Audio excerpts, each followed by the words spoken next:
Breaking news, exactly 24 HRS after Trump's first SOTU he received devastating news. He found out that President Donald Trump's first State of the Union address was not well received by the incredibly hateful Democrats in attendance. Their feelings about him and his unprecedented success in his first year, proving that he can and does keep promises, was on full display by his detractors in attendance Monday night. They've tried for 12 months to destroy him in every way possible with a constant barrage of false accusations and attempts to impeach him. He not only maintained the highest position in the country through it all, he prevailed beyond measure and truly did make America great again, despite what Democrats claim. That's a pretty tough pill for liberal lawmakers to swallow. As the nation saw, it actually looked like Nancy Pelosi was trying to do just that as she listened last night. The dreamers they brought to detract from the address didn't work as a final example of Trump's first year that he can't be stopped. However, despite Trump's excellent delivery of a message of unity, and all that he is doing for America, he received some shocking news exactly 24 hours later that will be devastating to a lot of people. Regardless of what side of the political aisle anyone is on, there was a lot to celebrate last night as Americans, as everyone has benefited from Trump's 12 months in office. Not that we'd expect Democrats to accept that, but what did happen instead comes as a huge surprise. It's really bad for the left in 2020 when they go to campaign against him and don't stand a chance. Trump just got the most incredible news of his presidency. That's devastating for Democrats. The Daily Mail reports, the stats don't lie. Within minutes of President Donald Trump's first State of the Union speech, CBS News revealed their YouGov poll approval ratings on it. Unsurprisingly, 97% of Republican speech watchers liked it. More surprisingly, 72% of independents liked it. Staggeringly, 43% of Democrats liked it. Overall, CBS reported that 75% of Americans approved of the speech. For such a seriously divisive and polarizing president, who is currently languishing with just 39% personal approval ratings, these were sensationally good results. Interestingly, 8/10 Americans in the poll felt the president was trying to unite the country with his speech, and 2/3 of Americans said it made them feel proud. Some sources are even declaring Trump's speech last night as the most popular SOTU address in U.S. history.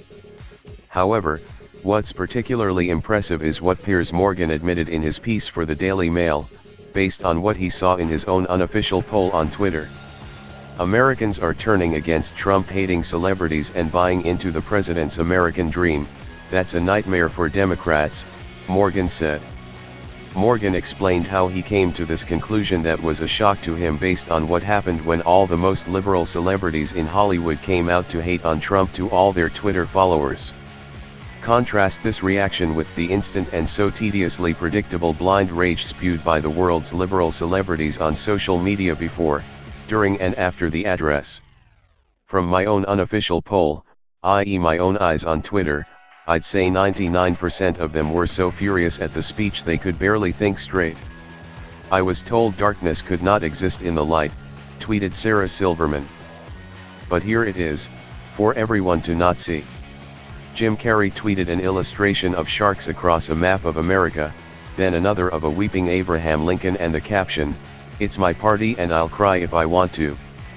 Patton Oswalt seethed, "I'm gonna fact check this speech, whatever he just said was bullsh**t. Jessica Chastain urged people not to watch the speech at all. Billy Eichner fumed, "The president is a lying, incompetent, racist, misogynist sack of sh**t. And George Takei spouted, "I'm not watching some frothing orange gorilla read off a teleprompter." On and on it went, with these stars and many more assuming America agreed with them. But it turned out the vast majority of Americans didn't agree with them, which suggests they're no longer listening to what celebrities say about politics or Donald Trump. For more evidence of this, look at Sunday night's Grammys that turned into a marathon political rally of epically dreary proportions. Ratings duly plunged 24% to an all-time low. Why? Because Americans are sick and tired of entertainers preaching about politics at awards shows, particularly when they're all preaching from the same liberal Trump-loathing handbook. There could be no better justice than for these famous liberal lunatics to self-implode over their constant hate of our president they can't shut up about. He could be the reason they lose a large part of their fanbase, which would be glorious. At some point, these celebrities will either shut up and accept the awesome America their nemesis created and keep their careers in check, or continue down this path of destruction and join the likes of everyone failed kneeler in the NFL. Faith in the country has been restored thanks to Trump working hard for every citizen. Faith in humanity has also been restored that so many people can see and accept what he's done and turn away from those who aim to destroy him.